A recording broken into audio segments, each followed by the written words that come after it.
Welcome to the Level Up Leader podcast, where we explore the transformative journeys of leaders who inspire change and drive success. I'm Michael King, and today we're joined by Malorie Maddox, an influential leader at Scooters Coffee, whose leadership has not only propelled the company into the national spotlight, but also navigated through profound personal challenges. Malorie, it's great to have you with us here on the Level Up Leader podcast.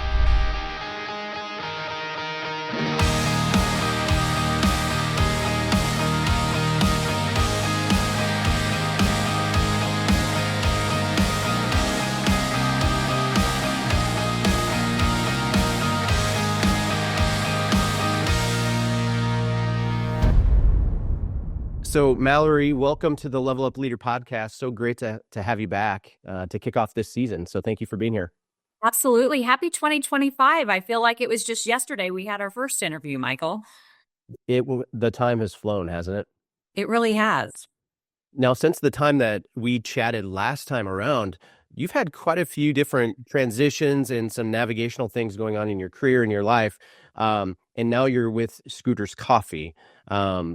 And you've done some amazing things even in the short time that you've been there. Well, has it been a short time? Like, how long have you been there now? It'll be 2 years in March. That's incredible. So as we dive into this, again, I think the idea of the Level Up Leader podcast has always been, hey, let's get some leaders to be able to talk about real life. Like, what was that moment that you decided that you had to level up your leadership and make a bigger impact for yourself, but also a bigger impact for the teams that you get to serve. But is it okay if we talk about like Scooters Coffee specifically here for just a moment? Absolutely. Dive right in. Awesome. Well, you've been instrumental in Scooters Coffee transformation into a national player. Can you give us some of those strategies that were key in scaling the business and what challenges that you faced along the way? To be honest, I don't know if I had any strategy stepping in because it literally is a rocket ship of a brand. I have never been at such a fast-paced, agile company. And truly, when our customers know our brand, they love our brand, which is what I absolutely am honored to represent every day and what I really take to heart. But a few months after I started at Scooters, and keep in mind, I've been in Omaha, I just celebrated 20 years. So I have literally just watched this company go from a small, quaint coffee kiosk to a national player, as you mentioned. And so stepping onto it, a few months after I got there, we had the opportunity to sign a bowl game. It was that fast. And only one person on my team had ever been part of a bowl game. And we're diving right in and recognizing we're going to be producing commercials for ESPN. We're going to be in the national spotlight. And the moment we announced that we were the sponsor at that news conference, it was in July, and we were down in Frisco. I had over 2,800 reach outs via email, LinkedIn, every sports activation firm, athletes, influencers, other bowls. It just was tremendously fast. And I remember thinking, you get to be part of history for a brand, which is just an incredible opportunity. And, then we go back to the team, we all get in a huddle and we all look at each other like, where do we start? And I sat down at the stadium, Toyota Stadium in Frisco, Texas, with the Bull director and looked around the stadium, and we just started diving in, one task after another. First things first, what do you need from us? And how can we accomplish this in only 4 months? We had literally 4 months to plan an entire bowl game. And so those are the experiences I know one day I'll look back on and be able to breathe finally. But it also was just the best experience for our franchisees, for our brand, and really just that awareness and that love for our brand being able to expand on the national spotlight. Man, and I love that you had that experience, because there's nothing like, what we would call like being baptized by fire. Right. You get thrown into the mix. You have to put together all these different pieces in order to make the experience amazing for everybody involved. You mentioned the word brand a lot. And I kind of want to go off grid here just for a second, because I think a lot of times, like when we're working with the executives that we coach, even some of the entrepreneurs and even some of the small businesses, we get wrapped up into the idea of what a brand could be and the power of a brand, especially if it gets to be the place where a brand's like almost like on fire. Like it seems like it's unstoppable for a moment, or at least into an encapsulated amount of time per se, right? It kind of feels like that the Scooters brand is kind of in that fever pitch pace right now to where it's like you guys are doing some super cool stuff. What have you observed about, because you've been a part of some really strong brands in the past. What's different about this brand and what's making it work? I think what's different about our brand is we're punching above our weight. We know it and we love it. We know what this brand can accomplish. Our CEO will always say to me, and this is why I wanted to come work here, we don't have to be like everyone else. You know, we are not publicly held. We are a brand that was really created around our core values, which I use the acronym I love hot coffee. It's integrity, love, humility, courage. And so it's easy to remember I love hot coffee, but you'll see our core values everywhere in our company headquarters. We mention them when we bring on franchisees. We really look for the mold and the model to maintain our culture as you scale. That's one of the hardest challenges most companies face is as you scale, maintaining what truly made you successful in the first place. And I do an exercise where I go around and I ask everyone, what's your favorite brand and why? And I've done this with board of directors. I've done it with my teams. I've done it with customers. And every time that you go through this, you really learn how valuable that emotional connection is to customers and to consumers. And I like to spend my money where I feel good spending money. I know our customers do as well. And that's why it's just so critical to never lose sight of that as you talk about brand. I think sometimes when people say the word brand, they immediately think marketing. Brand isn't marketing. It is the entire experience you have from the moment, in our case, you start to pull through the drive-through to what you want to order, to your interaction with the barista, and to the fact that some of our coffee houses have pages and pages of laminated customers' names because they're loyal and they can pull through and they already know their order. We have one barista that recognizes the sound of one of her customers' cars and starts making the drinks before they ever even pull up to the speaker box. And so those are the moments I never want to see us lose because it truly is our differentiator out there. And you never win if you ever lose sight of that emotional connection with customers. And especially when you talk about, your favorite brand. So Michael, what would one of your favorite brands, I'm interviewing you. See, I miss doing the actual interviews, but what would one of your favorite brands be? And why do you go back to that brand? Well, because going back to even just some of the things that you just dropped, brand is way bigger than marketing. Brand is about a feeling. And I think even as a communicator and as an executive coach, I always lead with some of our values of being, hey, it's always friendship before business. Um, Now that might be horrible business practice. We give away so much stuff because that's one of our values. It's like we truly want to elevate every room that we walk into, regardless of whether we're getting paid. Because at the end of the day, the way that you make people feel is the only thing that people will ever remember about you. Right. And so when you start talking in that thing that came out, I want to go back to as well. So if we don't come back to this, remind me. But you mentioned punching above your weight. Yes. Brilliant. Like that's so good. But so my favorite brands though, again, it's about I like the experience. I like Apple. Um I like scooters. I like my Ducati motorcycle. I like culture around the European uh, bikes. When it comes to musician things, like I love my McPherson guitars and my Fender guitars and my Yamaha pianos. I love those things because it's not just about necessarily the product. It's about the community and it's about how the experience makes you feel. Does that make sense? Absolutely. And my favorite brand is Dry Bar. I love it. You can go in, get your hair fixed fast, but everything is yellow and gray. It is the most consistent branding. They name their products, Saki Balm for the shampoo, or, even their hair dryer or their hand dryer in the bathroom will say full of hot air. I mean, they just lean in, they have fun with the brand. You go there to relax, you leave with a different feeling, and it's just the most consistent. And I've been in 7 different states, and it's consistent every single location I go to. And so I love brands who know who they are and know that they can be a bright spot in your day, or they can get you to really have a connection with them. And, to me, that is absolutely just critical in keeping customers. Oh man, I love it. I love it. So talk to me a little bit about punching above your weight. Yes, we have seen such rapid growth. We have 850 plus locations now in over 30 states. And so, to see it go from, a small Midwest coffee chain into a huge national player so quickly, obviously, when you experience that high level of growth, there will always be challenges. How do you scale brand awareness?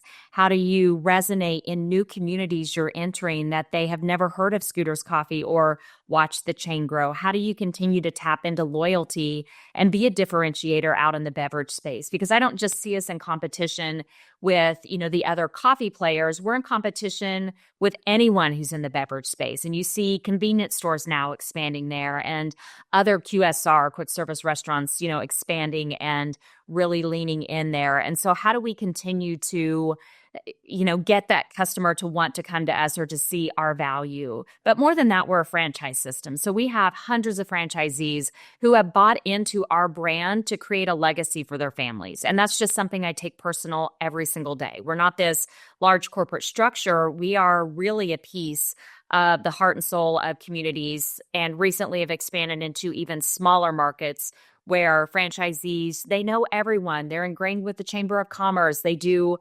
community events that bring people out. And to me, that's the heart and soul. And that's what I can never lose sight of.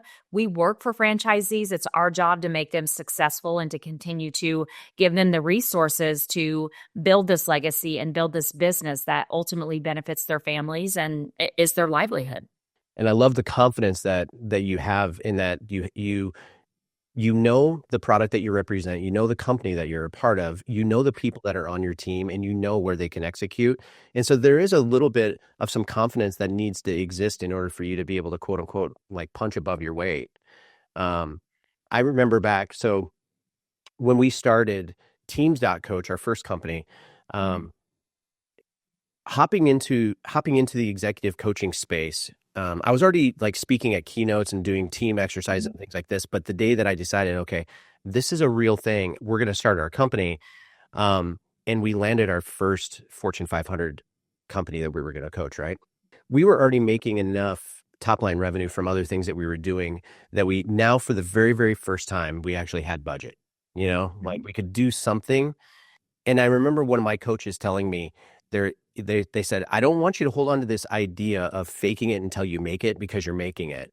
But I want you to get sold on the idea that you are always significantly bigger than what you think you are. And so behave that way. Hmm. And Interesting.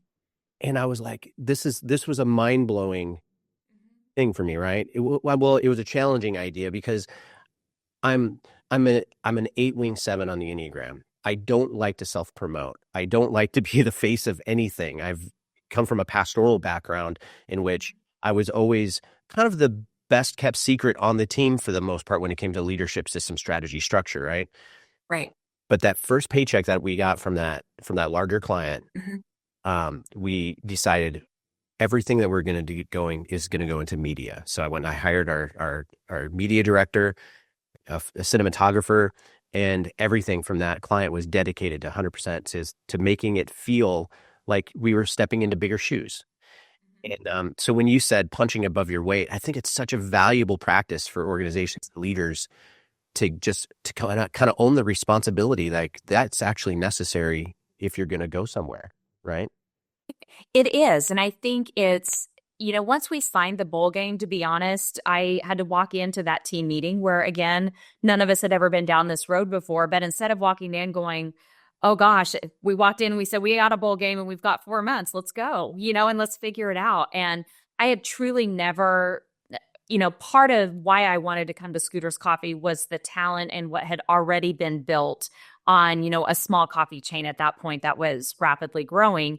And so to step in, I had never seen the ideas that are brought to the table there. It's my favorite part of the job. I mean, one of our team members created a pet cup ATM where it spits out the pet cup and we have a camera of the dogs, eating it. Like, how creative and how fun is that? We've done partnerships this past year because of the Frisco Bowl getting attention. We were able to partner with Cinnamon Toast Crunch with Mondelez, who owns Oreo, and roll that out. And we just did our hugest partnership, both with bringing Red Bull back and also Candyland. And Candyland was the most comprehensive brand campaign that we've ever been part of. And it's nostalgic and it's happy. And, to hear people, reach out. I know that you had sent me a message, Michael, saying that your wife was like, whoever's doing marketing is having fun. I mean, it was fun. It was joy.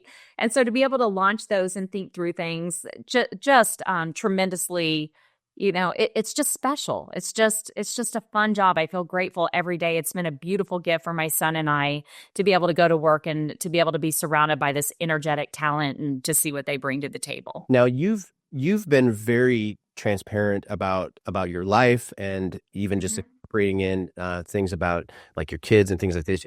On social media, it's always about your family, which I love, just kind of seeing what's going on in the world. But reflecting on personal experiences, you've spoken openly about the loss of your husband, Greg, and its profound impact on you.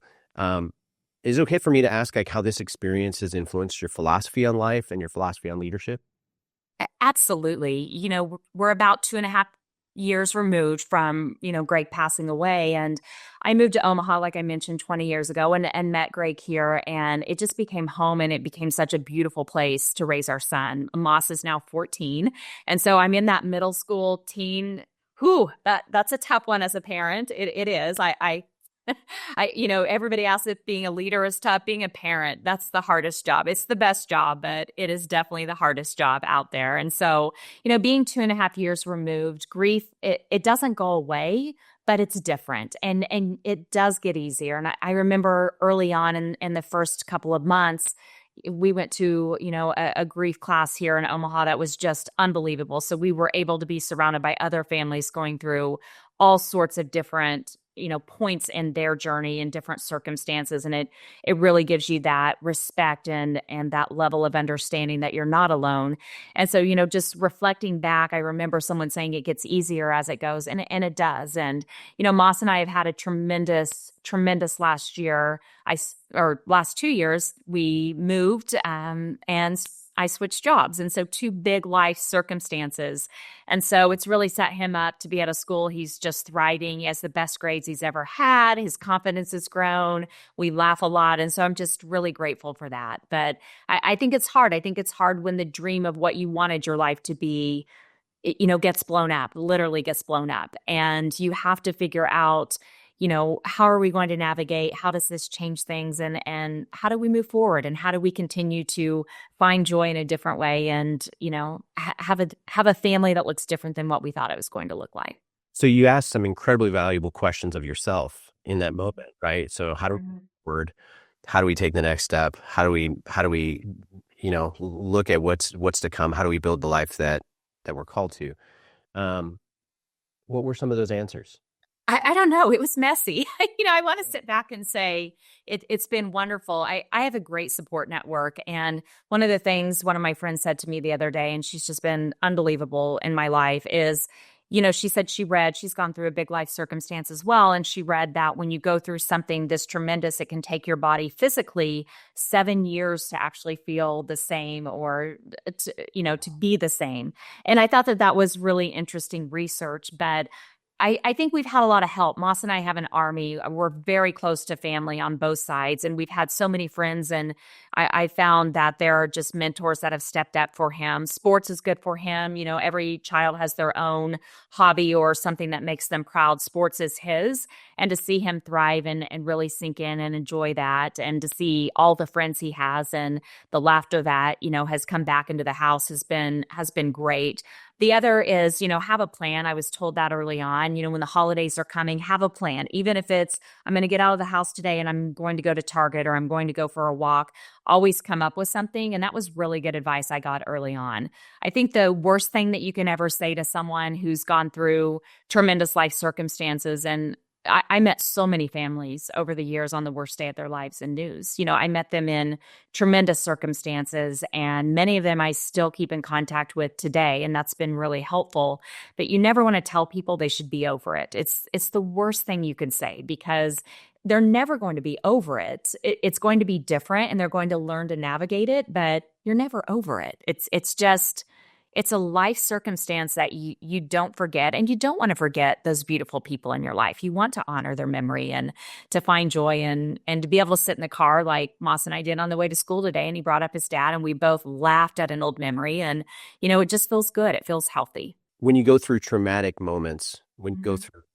when you go through grief, it's it's incredibly hard to not allow that event and those memories to define everything else Mhm. and define your identity in it. Now, looking in from the outside, you've had great days, you've had bad days, Right. had struggles, but the things that have manifested is that you are a strong leader who's making big steps forward, and you keep making steps forward. And that in itself is hard. How are you doing that? I love to work. I grew up on a pig farm. I've been a hard worker my whole life. To me, work is joy. It was really an escape through what we went through. And my husband was my biggest champion. I mean, he would tell me all the time, "You're so strong. You've got this." Even on those days, I was like, "Oh," you know.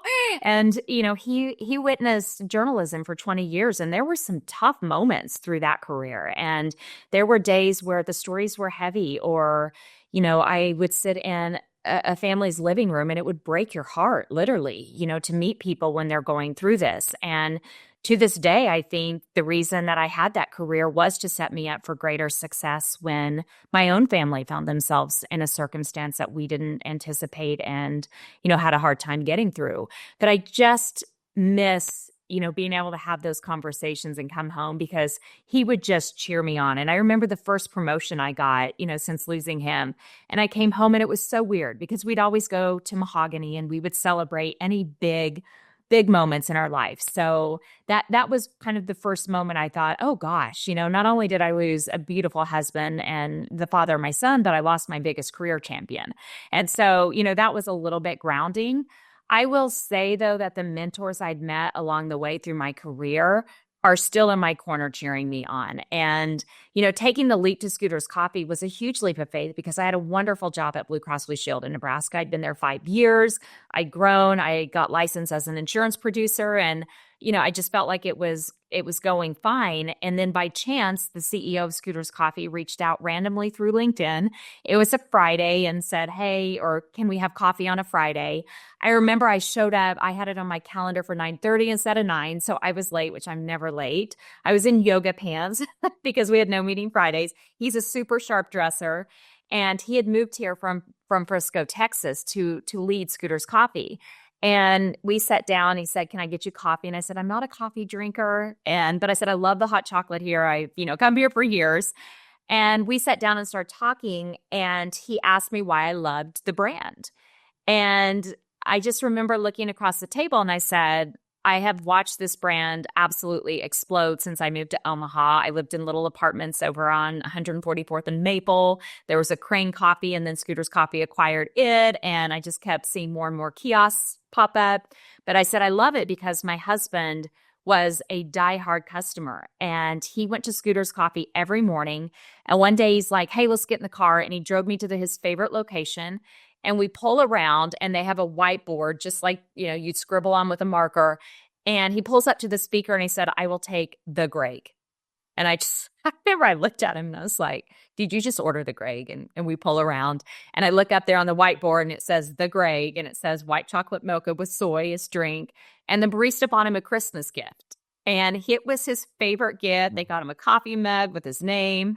And, even to this day, I have that mug and I knew how much it meant to him and how special it was. And so to see that kind of love for a brand, I just feel it was, honestly, I feel the job was, it was fate. I work for an amazing leader now and I love my job. I mean, I've always had great leaders. I don't want to say now, like I've had bad leaders, but I just get to work for this tremendous leader and it's coffee. I sold insurance. Coffee is, it's coffee, but I just feel like it's truly a gift and a signal from my husband and a brand he loved, and he just wouldn't even believe it today to see that it was at Scooter's Coffee. So, Oh, that's incredible, and it has to bring you some sort of joy just to recognize that on a day-to-day basis you're experiencing something that was a part of something that brought him joy too, right?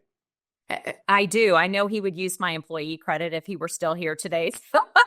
Moss and I joke about that. Like we would never be able to buy ourselves anything in the drive-through because he would be using it all the time. But definitely love the connection and love that I got to witness the true connection to our brand without ever being part of it at that point. So that's just really a reference point. And, I think a big reason Joe Thornton believed in me because he saw the absolute passion and the commitment to the brand that I had and really the love for it. We're going to do a quick pivot here just to Okay. just for a second. Is that okay?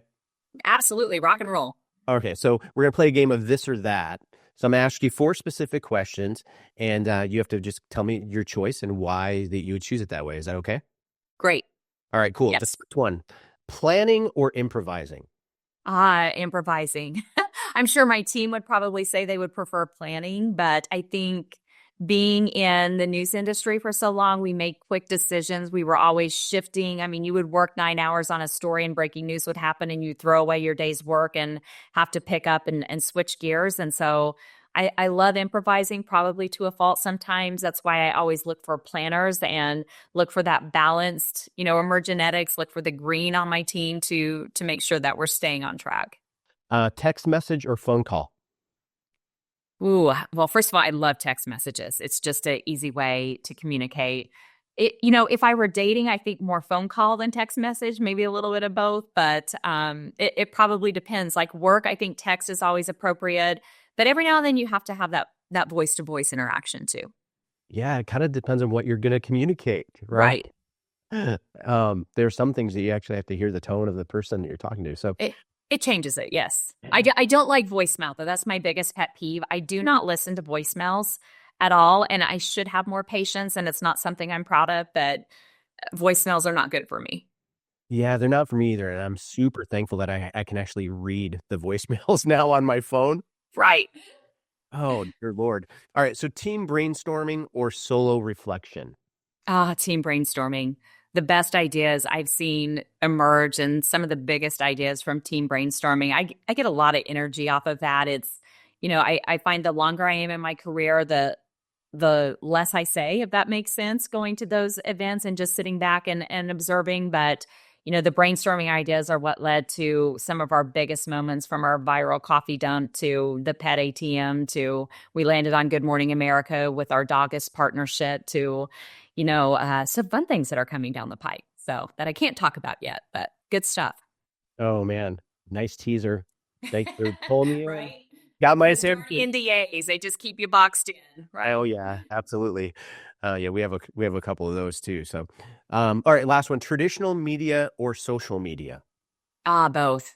We have different uses for both. I love social media. I buy a lot of my own, probably my own products from social media. I don't shop a lot. And so I've seen how that's transformed.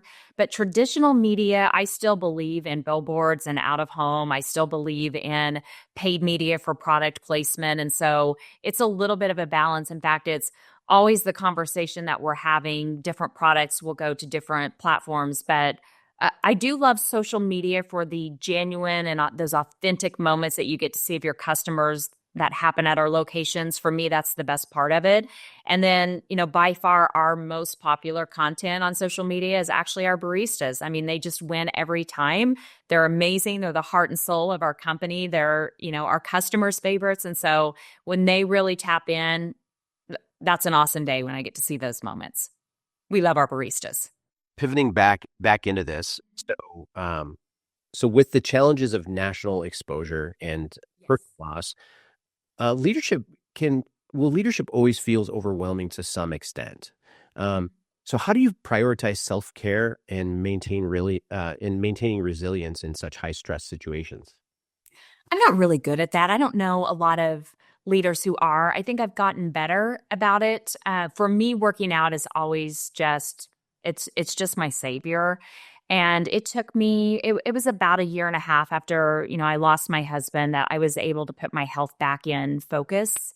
And I was able to, I lost a tremendous amount of weight and start feeling like myself again. And I had the energy and the drive to go back to the gym. Now my son is into weightlifting. We just got a weight bench and he enjoys going to the gym. So it's something and he invites me, which is nice when, when you have that teenager and they're like, "Hey mom, let's go hang out." And so to me, that's been my favorite moment of the last 6 months, is really being able to lean in and go see him get stronger and encourage him and have him encourage me. And so that's my saving grace. I've traveled a lot too. I think, after we lost Greg, our first 6 months, we went to a lot of concerts, then we went on a lot of trips, and then it became about health. And I think that this next year is just really leaning in, and I hope I find love. I know that sounds cheesy to say, but I do hope, at some point we're able to bring that back into our lives. And until then, we'll be at the gym working out and just, being a mom and a teenager. So That's incredible. I'm glad that you have that experience with him too. And it's fun. so, so with him being in weightlifting, and what type of sports is he excelling in right now? He loves baseball, is really his favorite sports, but he's playing basketball right now and also wrestling. And, one of the things I love about my son is he's always outside on his bike. He is not an indoor kid. And so he does these wheelies, and he can hold it on a wheelie for 6, 8 blocks. It's the most impressive thing. It scares the death out of me, of course, but we have a helmet. We do that. They also, some neighbor kids and some trees had built a trail with some small jumps. It just is the coolest thing. They all go down there and they'll get on their bikes and they'll play outside. And I absolutely love that. I feel like I still have the small town feel in Elkhorn, even though, Omaha's a large city and a large area and provides you that big city feel. But I also feel that there's that small town vibe and that true authenticity here. I grew up on a farm. My son loves going back there. He loves fishing. He loves riding his bike. Anything outside is absolutely right up his alley. So looking forward, what are you most excited about in regards to Scooter's future? Any specific projects or goals that excite you that you don't have an NDA about? Right. It's really strange because we plan so far out. I mean, right now, yesterday we had a meeting on holiday for next year. And so, in our planning zone, we're always 6 months to a year and a half, depending on what we're looking at ahead of the curve. And so, I think over the next 6 months, we have some exciting announcements coming, but no, we're under NDA for all of them. And that's what's challenging. And, we have product cycles that are going on right now, but just the interest in our company and how quickly that has expanded, and the amount of other entities that are reaching out, really wanting us to partner with them. I think one of our biggest strengths at Scooters Coffee, and I tell my team this all the time, is when we enter partnerships, we want it to be awesome on both sides of the table. I truly believe both sides have to walk away feeling like we really rock this and we want to continue to work together. On the flip side, I just walked away from a partnership opportunity because in my gut on the first meeting, it didn't feel right. And I just thought, this is how our brand operates. And so, it's been exciting to start having those conversations. I would say, from what I'm most excited about is really just leaning into the current product offerings that we have. We just brought Red Bull back, which is just true. I'm an energy drinker, and the energy space has just exploded, but also a few new offerings that will be rolling out soon that I think will have some of our customers looking at us a little differently. So, yeah, I know it's a vague answer. Sorry, Michael. It's hard because everything's NDA bound and exciting, but also secret. I have no issues with that at all. Like we have multiple different things that I've told my team as well. It's like, if things leak out accidentally sometimes, and it can be catastrophic. So I totally get it. All right. So lastly, you've achieved so much at Scooters in the last two and a half years, and have been a beacon of hope and inspiration for so many who follow you. How do you see your role evolving over the next few years, and what type of legacy do you want to leave? Right now, my role is, changing in a good way, because I've been the chief strategy officer for, a good strong year now. And we just brought in an incredible SVP of marketing, and she's so sharp. It's just awesome to witness. And I have a rock star VP of strategy who's just smart and methodical and thinks through things. Like watching the two of them in the room, there are days I just think I can leave and go do the stuff nobody else wants to do. And so, I see my role evolving as with strategy. It's always pulling up. You shouldn't really be living strategy day to day. It's that long-term vision and the goals on how to get there. And it's exciting for a fast growth company to be able to bring this role in and truly sink into that, because our brand, I truly believe this can be anything we want it to be. There's just such magic with it. And, sometimes I feel guilty that I get to be part of a brand that is just so loved and, has this positive vibe about it. And so for me, it's really stepping back and getting out of the day to day. And, I won't be involved, to a great extent in marketing. That's why you hire amazing people, is hire them and get out of their way and let them shine. And so growing leaders and stepping back and saying, who do we want to be when we grow up and how great can we be? That to me will be how the role will evolve. And then I just think personally from a leader's perspective, you mentioned earlier, enjoying kind of being in the shadows or not being the face. That was hard, I think, as I transitioned out of news. People thought first from Blue Cross, I was going in there to be a spokesperson, which was not the role. And then switching here to CMO, all of the opportunities, that I presented as CSO, I want my team out there doing events. I rarely do events or represent Scooter's brand, from an external perspective, because these are awesome opportunities for the team and they love it. And to see them excel and to get out and to be able to share their knowledge and share their wisdom and join other leaders, it's very, very cool. Like that's where I get my juice from the job. Powerful. I love that so much. So just in closing, your story, it's not just one of like professional success, but it's also of personal courage and resilience.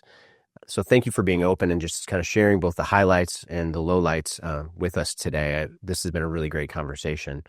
So thank you for being here.